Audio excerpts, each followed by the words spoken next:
अदा करना चाहूँगी कि आप सब अपना वक्त निकाल कर हमारे इस सेमिनार का हिस्सा बने। So women and children protection cells, women protection centre की तरफ से और human rights department government of Sindh की तरफ से म्यूट मेहरान यूनिवर्सिटी के साथ मिलकर एक कोशिश की गई है कि हम हमारे नौजवानों के दरमियान एक बेहतर तरीके से एक कोऑर्डिनेशन भी बना सकें और बेहतर तरीके से उनको अवेयर भी कर पाएँ, जो कि बहुत ज़रूरी टॉपिक्स हैं जानना, जैसा कि ह्यूमन राइट्स। हम ह्यूमन राइट्स के हवाले से बहुत ज़्यादा बात भी करते हैं अब, और हम चाहते हैं कि हमें हमारे राइट्स भी मिलें, लेकिन जब राइट्स देने की बात आती है तो यहाँ पर हमें नहीं इतने हम सेंसिटाइज्ड होते। हमने ये महसूस किया है कि नहीं हमें ये बताया जाता कि सिर्फ राइट्स आपने लेने नहीं हैं लेकिन दूसरों को देने भी हैं। तो जब आपको प्रॉपर तरीके से ह्यूमन राइट्स के हवाले से मालूमात होगी तभी आप उसकी प्रमोशन तरीके से कर पाएंगे। जब हमारी यूथ और रहने वाले लोग हमारे सूबा सिंध में ये जानेंगे कि ह्यूमन राइट्स हैं क्या, जब वो जानेंगे तभी वो उसको आगे प्रमोट भी कर पाएंगे, एक एडवांस प्रोटेक्शन के हवाले से एफर्ट कर पाएंगे। डेवलपमेंट से हम मूव ऑन कर रहे हैं, लेकिन हम हल्की फुल्की हमारी स्पीड है, but we are trying technological जो ब्लैकमेलिंग केसेस। इवन रात को I was preparing for our this event और मुझे कॉल आई एक लड़की की from Lahore, even not from Sindh but from Lahore, क्योंकि इतनी ज़्यादा ज़रूरत है हमारे लोगों को उनके राइट्स के बारे में जानने की और उनको प्रोटेक्ट कैसे किया जाए इस बारे में जानने की। तो उन्होंने मुझसे ये राब्ता किया कि जी मुझे कोई ब्लैकमेल कर रहा है, और ज़्यादातर हम जैसे देख रहे हैं हमारे साथ हमारे बहुत सारे ऑनरेबल गेस्ट यहाँ पर मौजूद हैं, उसमें हमने रिक्वेस्ट किया है, वो भी आपको आगे बताएंगे। हम ये देख रहे हैं कि जैसे वक्त जदीद होता जा रहा है, टाइम जदीद होता जा रहा है, क्राइम की नेचर जदीद होती जा रही है।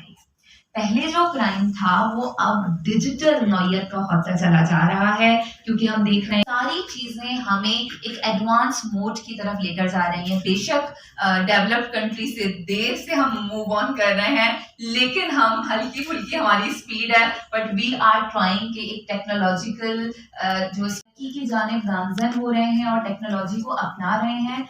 बेहतर नॉलेज ना होने की वजह से टेक्नोलॉजी के जहाँ हमें बहुत सारे फायदे हैं, हमें क्राइम भी डिफरेंट फेस करने पड़ रहे हैं। उसमें स्कैम्स होते हैं, आपकी डिफरेंट आईडीज हैक हो जाती हैं, आपके जो बहुत ही इम्पॉर्टेंट डेटा होता है वो चोरी हो जाता है। उसके अलावा आप जो आपके आइडियाज़ कॉपी पेस्ट हो जाते हैं, और आपकी डिफरेंट और चीज़ें जो डिजिटल साइबर स्पेस पे हो रही हैं, वहाँ पर हरासमेंट भी है, वहाँ पे ब्लैकमेलिंग भी है, वहाँ पे डिफरेंट काइंड टॉर्चर और बुलिंग भी है।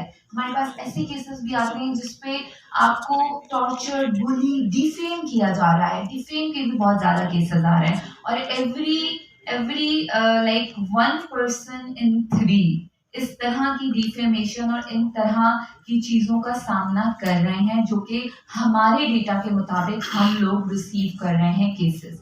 तो इसी कॉन्टेक्स्ट में हम ये चाहते हैं कि सिर्फ आप लोग ह्यूमन राइट्स के बारे में ना जानें, लेकिन आप ये भी जानें कि अपने लिए भी और दूसरों के लिए भी। और उसके अलावा हमने आज हमारे गेस्ट में एडवोकेट्स को भी यहाँ पर इनवाइट किया है, ताकि वो आपको ये बता सकें कि हमारे लॉज कौन से हैं ह्यूमन राइट्स के हवाले से। उसके लिए आप किस तरीके से अप्रोच कर सकते हैं इदारों को, इदारे कौन से हमारे पास मौजूद हैं। अगर हम सिंध पुलिस की बात करें तो women and children protection cells हमारे पास मौजूद है, और डिफरेंट ऑर्गेनाइजेशंस ने भी अपने ह्यूमन राइट्स सेल्स और इस तरह से कंप्लेनिंग मैकेनिज्म्स बनाए हुए हैं। आपके लिए ज़रूरी है कि आप कानून को भी जानें, आपके लिए ये ज़रूरी है कि आप ये भी जानें कि उसको रिपोर्ट कहाँ है। एक बहुत दकियानूसी सा जुमला हम हमेशा कह देते हैं कि जी कानून तो है लेकिन वो फाइलों में बंद है। तो क्या हमने कभी कोशिश की उस फाइल को खोलने की? क्या हमने कभी कोशिश की कि हम गूगल पे या यूट्यूब पे हम ज़रा ये लॉ तो आज देख लें, हो सकता है हमें कोई इशू हो जाए, हो सकता है कि इस तरह की सिचुएशन हमें ना हमारे आसपास ही किसी को हो जाए। तो आज इस तरह के इस सेमिनार्स का और इस यूनिवर्सिटीज़ में करते आ रहे हैं और अभी और करने भी हैं, उसमें रिक्वेस्ट यही है कि आज अगर हमारे पास 200 लोग भी हमारे साथ मौजूद होंगे, तो वो 200 लोग 2000 लोगों को और वो 2000 लोग 2 लाख लोगों को इस मैसेज को आगे पहुँचाने में मदद दे सकते हैं। हमने यहाँ पर हमारे एक्सपर्ट्स में अलीपल साहब को भी दावत दी है, जिनके ह्यूमन राइट डिफेंडर के हवाले से नेटवर्क्स भी हैं, हम भी उनका हिस्सा हैं। हम चाहेंगे कि आप लोग यंग एज से ही ह्यूमन राइट्स के हवाले से ज़रूर इन नेटवर्क्स का पार्ट बने। हमने यहाँ पर कुछ यूथ के ग्रुप्स को एज ए एग्जाम्पलरी यहाँ पर इनवाइट किया है। उसमें रोटरी क्लब और यूथ पार्लियामेंट से हमने कोशिश की है कि हम लीडरशिप को सामने लेकर आएँ, उसका हिस्सा बन सकते हैं। इस सेमिनार को शुरू करने से पहले गुलाम नबी साहब मुझे बता रहे थे कि मैडम, हाँ, आजकल हमारी यूथ धरनों में, क्लासेस बंद करवाने में और वायलेंस करने में बहुत ज़्यादा एक्टिव है। तो ये कितने दुख की बात है कि हम यहाँ पर यूथ को पीस एम्बेसडर्स बनाने की कोशिश कर रहे हैं, and what is happening, youth respect करते हैं इसलिए क्योंकि वो डेमोक्रेसी को इंश्योर करने के लिए पाकिस्तान में काम कर रहे हैं। हमने यहाँ पर हमारी एक स्पीकर को दावत दी है जो कि हमें ये बताएंगी कि ख़वातीन और यूथ के हवाले